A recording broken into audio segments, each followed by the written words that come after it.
Hello friends! How are you all? Hope everything's okay with you. Love you, Ashraf here. So for today's video, I would like to share with you guys this article that I read. Unbelievable ways that life in the US has changed in the past 100 years. Hope you like it, my friends. See ya! There was essentially only one type of car, the Model T, and barely anyone drove. Before the invention of the Model T, also known as the Tin Lizzie in 1908, car ownership wasn't feasible for the everyday American. But once a somewhat affordable $850 car hit the streets, people all over the country began learning how to drive. It's hard to imagine almost no one learning how to drive, and only having one real option to choose from. In 2009, 87% of the driving age population had driver's licenses, and today there are hundreds of car brands and models to choose from. Cars and buggies were commonplace. It apparently took cars 50 years to fully unseat horses as the preferred mode of transportation.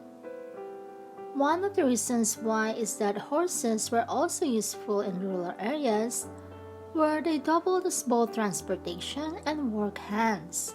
Cars aren't exactly helpful in that way. Now, riding in a horse and buggy is mainly just a tourist activity. Letters and parcels were largely mailed by trains, trucks, or even motorcycles. The first airmail ever was sent in May 1918. Today, communication can be transmitted by mail or phone, but back in 1918, that luxury did not exist.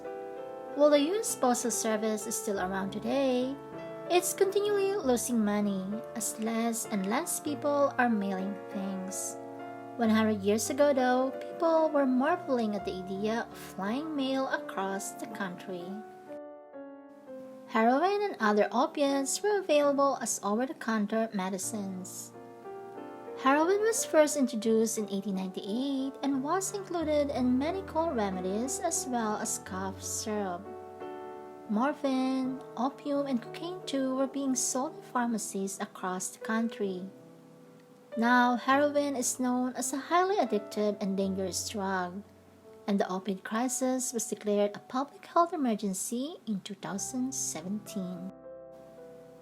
People all over the US were pushing for prohibition, the complete ban of alcohol.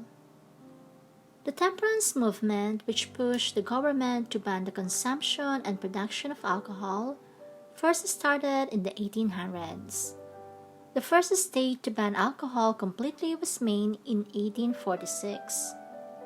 The movement only gained power until the 18th Amendment was passed in 1920, which officially amended the Constitution to include a federal ban of alcohol. Now, it's given that alcohol is legal in the US. In fact, people are pushing for the federal legalization of a different substance. The movies that people flocked to see were not just black and white, but entirely silent. Charlie Chaplin and Lita Grey, two famous silent movie stars. Silent movies are seen as quaint in 2018, but 100 years ago, they were the height of innovation. In 1918, going to the movies was a fairly new activity. The first movies were shot in the late 1800s.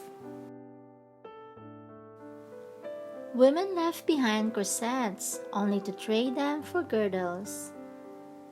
According to Fashion History in 1916, Stanford Mail Order Company, New York, marketed girdles to misses and small women. If you don't know what a girdle is, don't feel bad, they are not really used today. They replaced corsets as the favorite undergarment of women in the 1910s.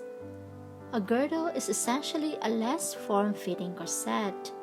It wasn't as tight, but it still changed the body's shape.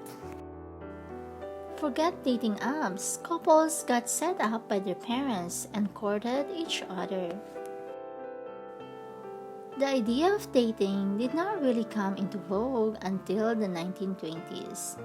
Before the 19th century, most unions were facilitated by parents who would arrange for a male suitor to have a supervised visit in the woman's home to determine compatibility.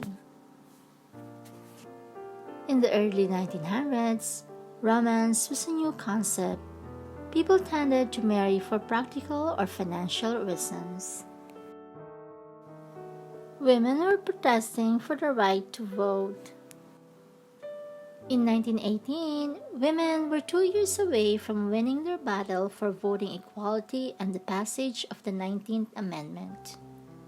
The beginning of World War I slowed down the suffrage movement, as women took on unprecedented responsibilities and entered the workforce, something else that's commonplace today, but women were still protesting and fighting for the right to vote. Gas stations were a relatively new thing. People usually bought their gas in a can from the pharmacy. Before gas stations became permanent fixtures, people used to have to buy gas in cans at their local blacksmith shop or pharmacy and pour it into the tanks themselves. Now, some people can just plug their car into a wall to charge. There was no national anthem yet. Today, pretty much every American knows the Star-Spangled Banner by heart.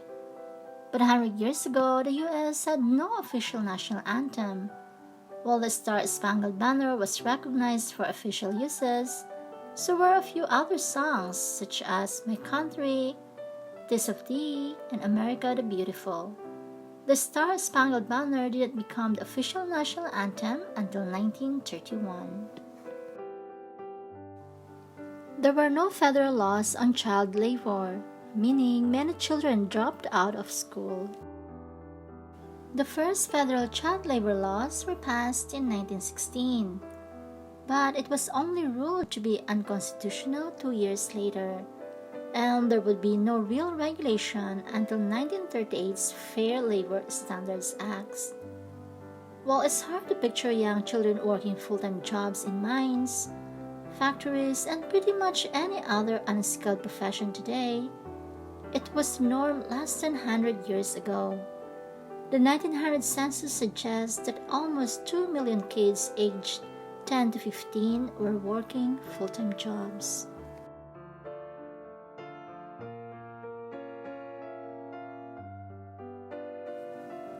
Ladies had to leave their hair up to nature.